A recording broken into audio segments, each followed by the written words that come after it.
Hello, beautiful Limeys. It's Dr. Christine Arsenault, PharmD, Functional Medicine Certified Health Coach. And today I just wanted to talk about what protocol I used. I get asked all the time, what protocol worked for you? What did you do? And people think it's as simple as me just like handing them a list. Here, take these supplements, you'll get better. This was my protocol. But what they don't understand is that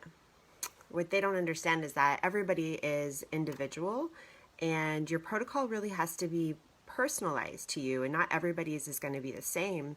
And even if I took everything that I did during those 4 years when I got well and I said, here you go, follow this, that's not going to work for everybody because there was a lot of trial and error during my protocol, and we had to adjust things, and we had to use my lab results in order to figure out what to do next and look at what nutrient deficiencies I had and what mutations I had that were causing certain problems and how we could correct that, and what my heavy metal status was, and mold issues, and various co-infections, and parasites, and gut health. And so it's not clear cut. It's not like, here, follow the Lyme protocol, because you have to see what else is on in the body, and you have to treat everything. And you have to figure out a plan that's going to work for you, and you have to listen to your intuition and listen to your body as you start treating. And sometimes the plan changes. And so it's not as simple as just, here, I did this protocol. But I will share some tips and some of the things that I did.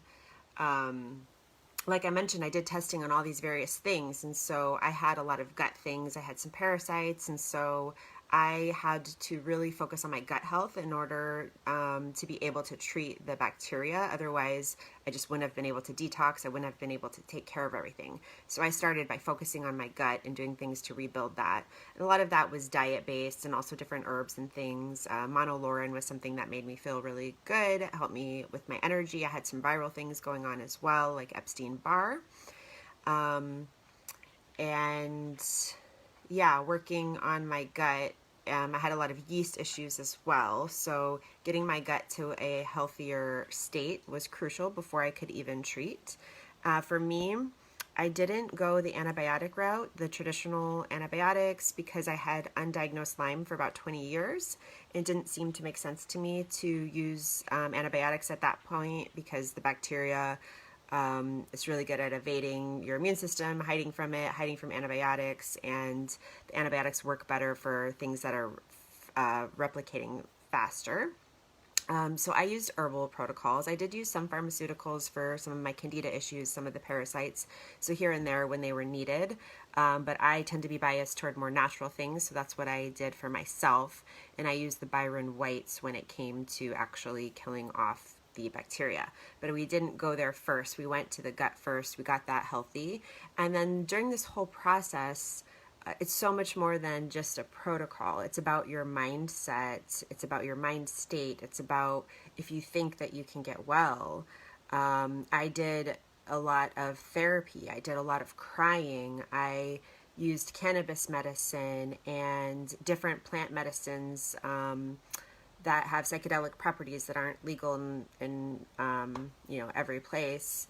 And I tried various things, and it was a complicated protocol. It wasn't just one thing that I did. I had to look at all aspects of my life, and I looked at my life as from a functional medicine perspective. And so a lot of detoxing, a lot of gut health, getting my body healthy enough in order to be able to kill off the bacteria. Correcting nutrient deficiencies, just get everything working optimally so that I could take care of the bacteria. And so it wasn't just like, oh, I have Lyme disease, here, do this protocol. And that's the big thing that makes Lyme disease different than so many other diseases out there, is there's not one protocol that's right for everybody. There's not one protocol that, guidelines say do this first. Of course it is if you get bitten right away and you want to do an antibiotic course right away and it's clear cut, but once you've had it longer and you have all these other issues, it's a lot murkier. And your best bet is to work with a practitioner who's really going to listen to you and really going to look at all of these other things going on and figure out how it all fits together. And you kind of just have to peel off the layers one by one and treat different things along the way, because it's not just the Lyme disease, that one bacteria. There's usually other things going on, especially if you've been affected for a long time.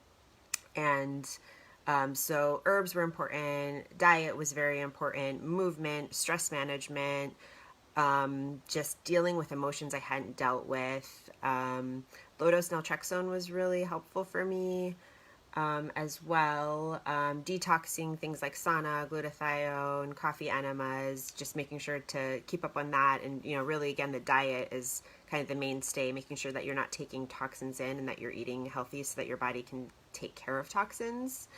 And then for me, the biggest thing, I did the Byron White, if I didn't already say that. That's what I used for actually treating my Bartonella and Lyme. And then the Babesia just eventually went away once I had treated everything else.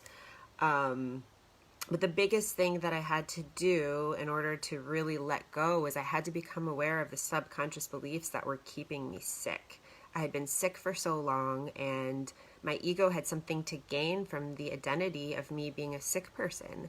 And so I had to explore that. I had to see what thoughts I had hidden in my subconscious and how those were keeping me sick. And once I was aware of that and was able to let that go, then I was able to grieve that sick version of myself and realize that in order to be a new person, I couldn't be that person anymore.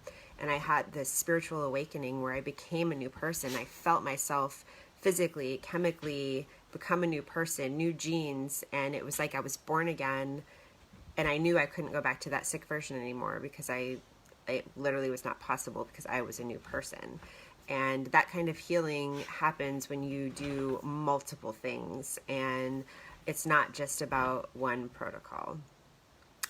There really is that mind-body connection. And I don't think I've met a single person who is fully healed from Lyme disease that didn't have an emotional component, a spiritual component, a mind, body, spirit, some kind of component that they became aware of and incorporated into their life, and some kind of epiphany that they had in order to truly heal.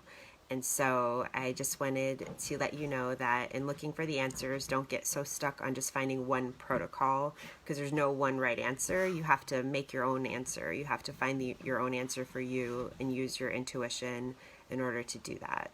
And that's something that I help my clients do, is use their own intuition to figure out what's going to work for them. And, see experts, go to practitioners, but realize you're an expert in your own body, and you have to listen to yourself and adjust accordingly. And working with a practitioner who sees you as part of the equation is really important. And that's why I went with a functional medicine practitioner, because there really is more of like an ally relationship than just having the doctor tell you what to do and not listening to your feedback. So I hope that is helpful for everybody. And again, just don't get stuck on that one protocol. There's no one magical protocol. And if somebody tells you there is one magical protocol that works for everybody, I would be very, very hesitant, because we all have different components that are keeping us well. And you have to look at the host as well as the bacteria. So you can't just look at the disease. You have to look at the patient that you're treating. So I hope everybody has a wonderful evening.